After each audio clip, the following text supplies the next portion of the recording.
This is Labor Day is coming up. I believe it's on Monday. And a lot of people don't know what the history of what Labor Day is. What is Labor Day? Where did it come from? When was it established? So we're going to talk about it. First, we're going to say, see why do we celebrate Labor Day? This is from history.com. Labor Day 2020 will occur Monday, September 7th, so it's coming up. Labor Day pays tribute to the contribution and achievements of American workers and is traditionally observed on the first Monday of September. It was created by the labor movement in the late 19th century and became a federal holiday in 1894. Labor Day weekend also symbolizes the end of summer for many Americans and is celebrated with parties, street parades, and athletic events. Well, why do we celebrate it? Labor Day, an annual celebration of workers and their achievements, originated during one of the American labor history's most dismal chapters. In the late 1800s, the height of the Industrial Revolution in the United States, the average American worked 12-hour days and 7-day weeks in order to eke out a basic living. Despite restrictions in some states, children as young as 5 or 6 toiled in mills, factories, and mines across the country, earning a fraction of their adult counterpart wages. Wow. People of all ages, particularly the very poor and recent immigrants, often faced extremely unsafe work conditions with insufficient access to fresh air, sanitary facilities, and breaks. As manufacturing increasingly supplanted agriculture as well as the wellspring of American employment, labor unions, which had first appeared in the late 18th century, grew more prominent and vocal. They began organizing strikes and rallies to protest poor condition and compel employers to renegotiate hours and pay. Many of these events turned violent during this period, including the infamous Haymaker riot in 1886, in which several Chicago policemen and workers were killed.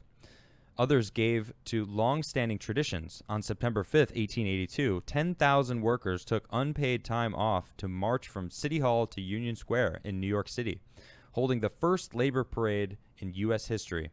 The idea of working men's holiday, celebrated on the first Monday in September, caught on in other industrial centers across the country, and many states passed legislation recognizing it.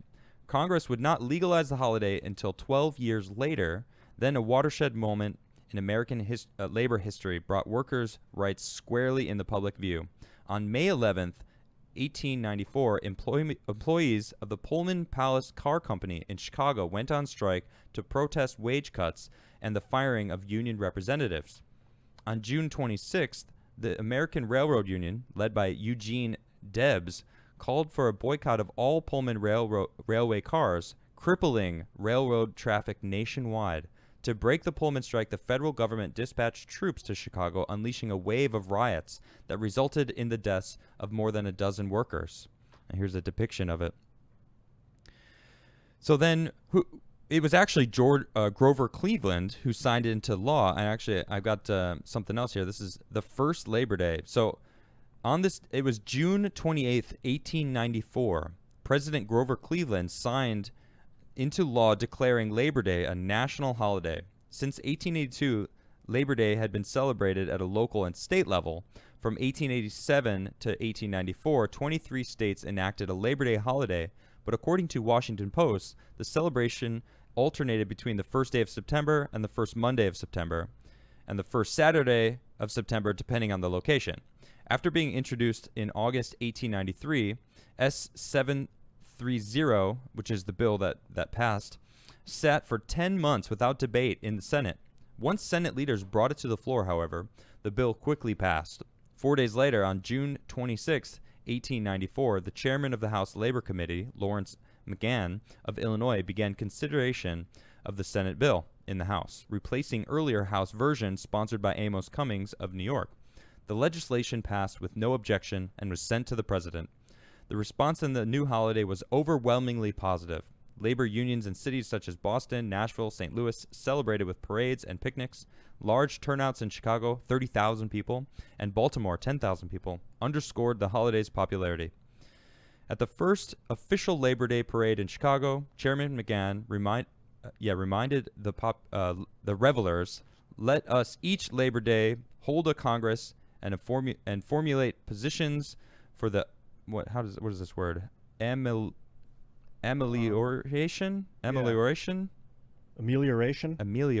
Cool word. Of the people. I don't even know what it means. Send them to your representatives with your earnest, intelligent endorsement, and the laws will be changed. Over time, members of Congress began utilizing their role as participants in numerous Labor Day holiday parades as a mean to reach out to constituents. So, wow, can you imagine 7 days a week, 12-hour days, just to pay the bills? For like 6-year-olds, too. Like they would not, work. Not only, I mean, of course, I'm thinking about myself, but imagine for 6-year-olds to do that. That's insane. For a quarter of the price, for less. For a minuscule of the price. Dude. So Labor Day is basically just us going, you know what? Maybe we should take a break. I've noticed, I listen to you and Tim a lot talk about the unions and how dangerous and how kind of maybe they're too powerful now, because whenever I think of the unions, I think of this stuff. Yeah. I have growing up, I would think about how awesome unions are. The ability to unionize workers and to take control of your company. Yeah. Has been an American, I don't know if it's strictly American, but it's given rise to things like Labor Day and the 8-hour work day, 40-hour work week, which is just like, before that it was like slavery. I mean, this is basically like, fiscal slavery, I guess. company slavery, private sector slavery. Mm-hmm. So have the unions gotten too powerful? Is that why there's kind of a backlash against them right now? Well, that's what I was thinking when you're talking about unions. I mean, and I was reading unions. Clearly, they did good work here. They helped establish this. But do they have too much power? Do they protect bad teachers? The teachers union I'm talking, or do they like the police unions? Do they protect bad policemen? Do they have too much power? Now there's talk about how the reason schools aren't reopening is because the teachers unions are losing money because school choice is becoming popular. And I'm going to talk about this tomorrow with Corey about school choice. It's going to be an interesting conversation. But honestly, I feel like even just unions in general deserve their own deep dive. Yeah, that's a good idea. This is about Labor Day. Right. So I just kind of wanted to highlight what Labor Day is, what it comes from. And actually there's another, about like not wearing white after Labor Day? No. You never heard that? No. So there's this you never wear white after Labor Day. And I actually was like, where does this come from? Like what is going on? So I just wanted to add this on to the whole Labor Day thing. And I guess it comes, well, I'll just read it. It says, the history of wearing white after Labor Day. And there's two general theories on how no white after Labor Day rule came about. One dates to the turn of the 20th century when white was worn for function, not fashion. This was decades before air conditioning became a common convenience, and society women were expected to cover up in full, polished outfits, even when on vacation, especially for beach outings. That led to women wearing lighter or white clothing as a way to stay cool during the summer. Some historians, however, believe that beating the heat during the early to mid-20th century was more of a symbol of division between societal hierarchies. The contrast between dark clothing worn by the middle working class and the leisurely white clothing worn by the elite is thought to have been a way to show off a divisive affluence. Be it societal snobbery, or simply to avoid sweating, one thing is for sure, tastemakers, editors, and stylists in today's fashion world don't necessarily play by the rules, and no white after Labor Day is one that's often broken. So it's interesting, it does make sense. You wear lighter things during the summer to try to stay cool, and women weren't allowed to like show skin like past their knee, or I don't even know exactly like. Yeah, those their old bathing suits were like full body suits almost because they couldn't. It was indecent to show anything. Right. Men weren't allowed to be shirtless in public until like the early 1900s. Really? Yeah, there was a New York. I don't know what the campaign was called, but they got the right to go shirtless in public. That's random, dude. 150 years ago, things were so different in this country. I know. That's like our grandparents. People don't think about it, or like.